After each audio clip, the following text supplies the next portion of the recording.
Good morning, everyone. This is Jeffe Kennedy, author of fantasy romance and romantic fantasy. I'm here with my first cup of coffee.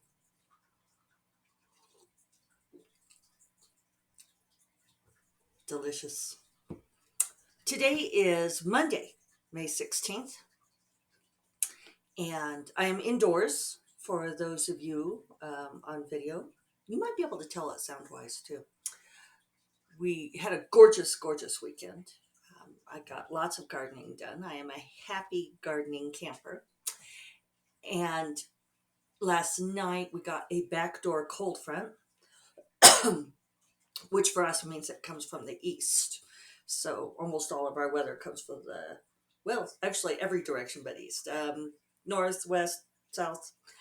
Uh, every once in a while we get one backing up on us from the east. And I posted some photos, I'll put one on the show notes, of the Hermit's Peak fire near Las Vegas, New Mexico, not Las Vegas, Nevada. And we've been very fortunate, even though we could see those smoke plumes from our house. It's actually quite close as the crow flies. As the interstate drives, it's about an hour, but that's because, well, it's weird. From here, you have to actually go north on I-25. You have to dip south, and then you wrap around. But otherwise, I can see the smoke plume from my office window, which faces east. So we've been very fortunate that we've had these beautiful clear skies with, that smoke plume. Every once in a while they get really big, really see them pop up. And I've been reflecting on how lucky we are. Well, last night we had all the windows open and that backdoor cold front came in and lots of smoke this morning. So it's also still kind of a pretty cool breeze coming from the east. So indoors I am. I was just reflecting as I was saying my author of spiel that I wonder if I should change what I say. Do I even know what I write? This has been my thing. I've never known what I wrote. But I just wrote a blog post for the Faro gals, the fantasy romance gals. Um, so I think I'm Gen X enough that I find the whole Faro thing really kind of funny. The liaison of uh, it's sorry, some of that's from French. The alighting of uh, two words to make them into two shortened words. I try to keep up with changes in language. I'm always interested in changes in language, but yeah. Anyway, I did a blog post for them, which was way, way overdue. And it ended up being 450 words, and I sent it to one of the gals, to Lisette. Hi, Lisette. And said that there is no reason on earth why that took me months and months to write, but so it did. And it was on epic fantasy romance. What is epic fantasy romance? And basically I was saying, well, that's what I write, is epic fantasy romance. So just now, as I was starting the podcast, I was thinking, how come I don't say author of epic fantasy romance? Maybe I should, because that way I don't have to say 12 different things. Because I do think it pretty much all falls into epic fantasy romance.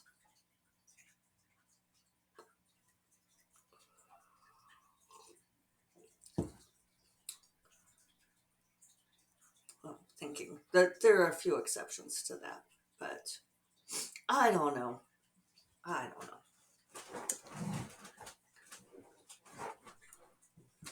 So, yeah, actually, it was a great weekend. I had two meetings, both quite short. Nebula Conference is next weekend. So, our Saturday meeting was the final Nebula Conference meeting.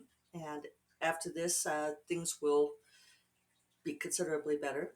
Looking forward to the conference itself. I hope everybody else really loves it. The programming is going to be great. Very excited for everyone to see it. Had a meeting yesterday afternoon. Got to be on a Zoom call with, I don't know, Mercedes Lackey, Larry Dixon, Connie Willis, just another Sunday in my household, doing rehearsal for the ceremony. Oh, pretty pretty cool. So, um, other than that, like I said, did I did a lot of hanging out on Saturday. That was nice. Did a lot of reading.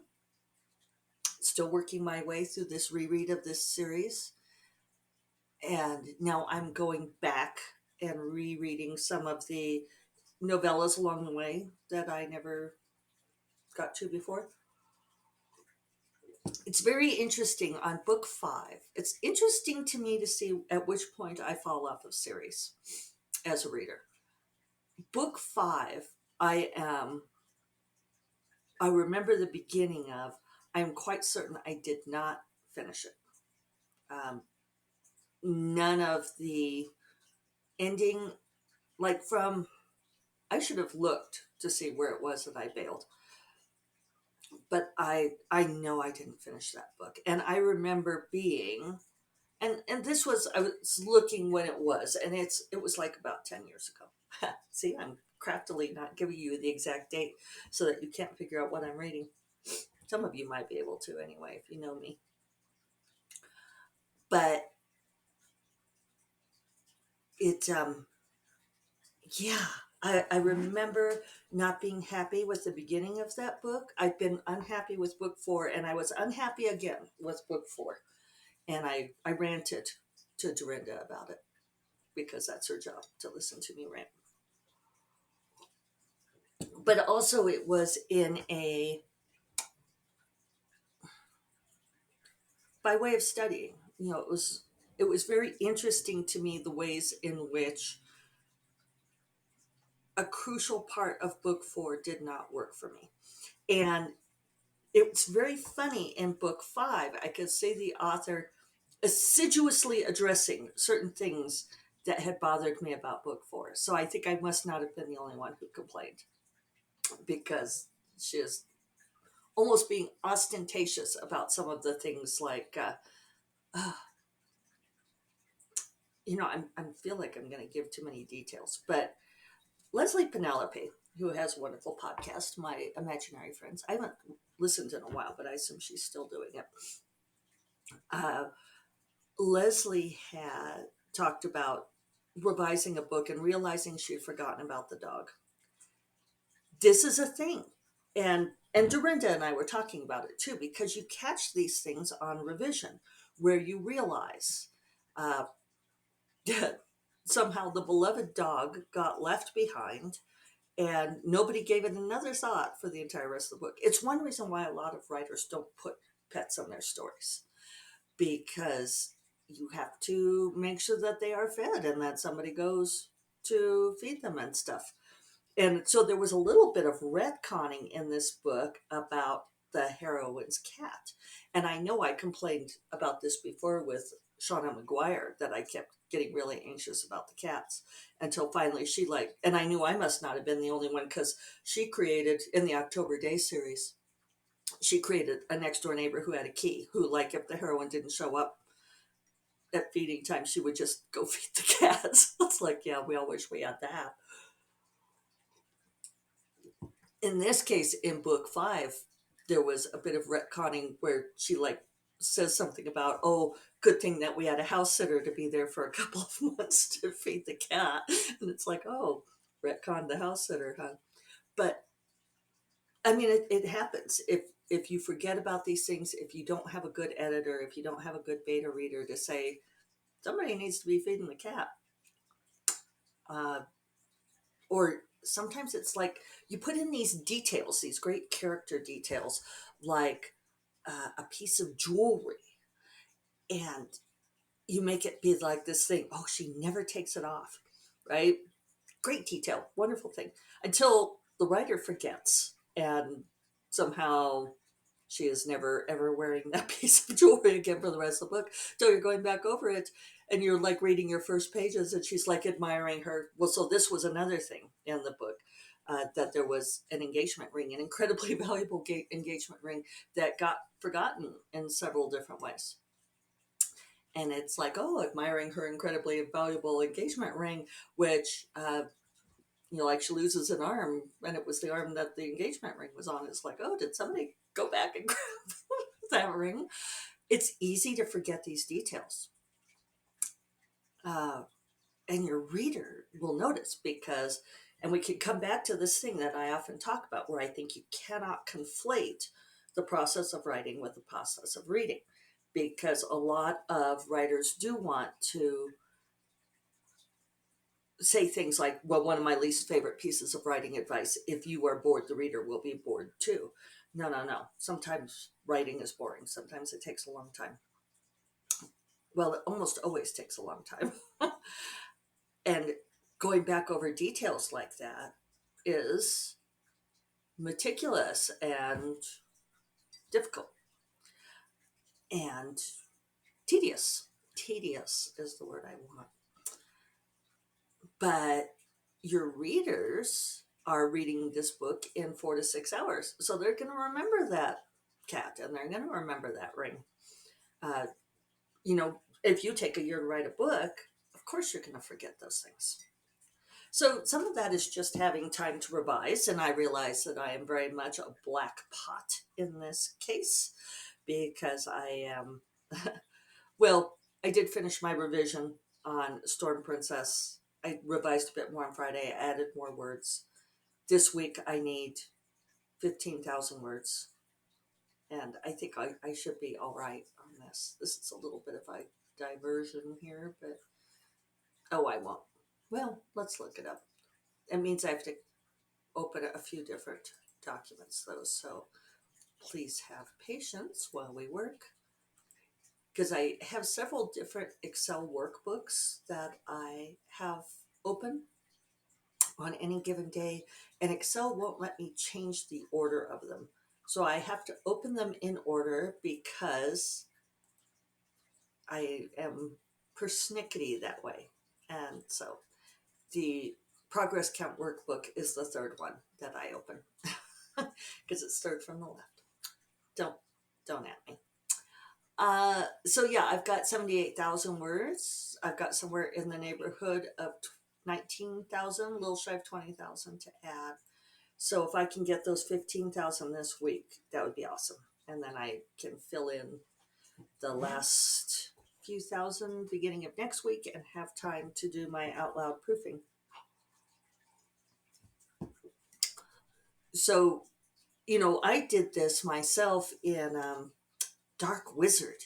For those of you who have read Dark Wizard, there is a point at which, so this is part of the writing process, is especially when you write the way I do as a gardener or write for Discovery, you discover things as you go along. So if you don't want to be, this isn't very spoilery, so I don't think it'll matter. But if you don't want to know anything about Dark Wizard and you haven't read it yet, tap out now. But she wears this copper bracelet, right? That's in the shape of a snake and it has little fangs on it. And she uses that to keep herself from thinking about Gabriel because she doesn't want him to be able to find her with his sorcery. So as I was writing along, I'd gotten to the point where she was on the run and being really, really careful not to think about him so that he wouldn't be able to triangulate her position. And I thought, oh, well, she needs something to remind herself. And I've used this device in a couple of books. I also gave it to Stella in the Heirs of Magic books. So she loses the habit after she falls in love. I like doing that. But it was something that I taught my stepdaughter to do because my stepdaughter would suck on her two littlest fingers and they got all shriveled up. And so she would put a rubber band around her wrist, and every time she wanted to suck on her fingers, when she decided she wanted to break the habit, she would snap the rubber band. And that little bit of pain is just enough to start teaching you to break that habit. So I gave that to Nick as well in Dark Wizard, that she would have this bracelet to poke the fangs into her wrist, and it kind of, sometimes she does it hard enough to draw blood, or, don't think about it, because she's obsessively thinking about him, of course. So then I had to go back and layer in when she decides to get the bracelet, and you know, dug it out of her jewelry box, and that's just a few lines, you know, like, oh, she'd gone and found it and dug it out of her jewelry box and all of this, and it was all really cool. And I had written like up to midpoint of the book and given it to readers to read and so forth. And I was going to stop there. I'd given it to Agent Sarah. I was going to stop there, but then I was going to move on to something else, and I just couldn't. I just had to keep writing this book. Well, I had to keep writing this book, but I totally forgot about the bracelet. So upon revision, when I went back over the whole thing, I was like, oh, guess that copper bracelet she never takes off got taken off at some point. So then I had to go back and weave it through. And when somebody has a familiar or a pet, I do the same thing and go back and make sure that it's accounted for. In our daily lives, we have so much complexity that we're not even aware of all of the things that we are responsible for, that we do just for daily life. It's a level of complexity that we can't replicate in a character in a book because it's a boring amount of detail, right? But you have to be aware of which details are critical ones. I do wish that more authors would include pets in their work because very, very few people do not have any kind of pet. So we accept this about our characters, especially these kick-ass ones that are out, you know, like running all around the world fighting evil and so forth. But in reality, if you want to portray someone who is, I don't know, a pretty much standard person in some ways, there are going to be pets. With animals are a huge part of our lives for many good reasons. So I didn't mean to get off onto that whole thing, but that's how it is here at First Cup of Coffee. I had a couple things that I was actually going to talk about, but I'm almost out of time. Something else I was thinking about, this is kind of a short thing, is one thing to pay attention to also, especially for female characters, is do they have friends? And especially female friends. And if they don't have female friends, why not? Uh, a woman who has no female friends is, and I have known women like this who are sort of quasi friends, but some women are, I don't even want to go into all the reasons why I think it is, but some women are not good at being friends with other women. There's like always a layer of, well, I'll say competitiveness there. And it's a problem, and sometimes it can manifest in stories where you have a woman surrounded by men, all of her friends are men, you know, like lovers and so forth, and it's like, why isn't she relating to another woman? And sometimes an author will like implement a best friend. Oh, this gal is her best friend, you know, and she'll say, oh, you know, my best friend. But if she never has actually an on-page conversation with her best friend, it makes you wonder if, well, maybe that gal doesn't think the heroine is her best friend because she ain't there for her, right? She's just she's just a prop. I think this is somewhere where there are a lot of reasons for it, but the Bechdel test is very useful. It's supposed to be a test of female representation in stories. I think it came from gaming, created by Alison Bechdel. But are there? It's a very, very simple test. Is there more than one female character? Do the two female characters have two or more? have conversations with each other uh, without men present, that 3 are not about men. And it's amazing how many stories fail to meet that test. And I would definitely encourage any writers who want to have well-rounded female characters that they have conversation with their friends about things that are not about men and without men present, because women's lives are rich and full without men being in them. Sad that we have to say that. All right. On that note, I'm going to get to work. Wish me luck. And I will talk to you all tomorrow. Take care. Bye bye.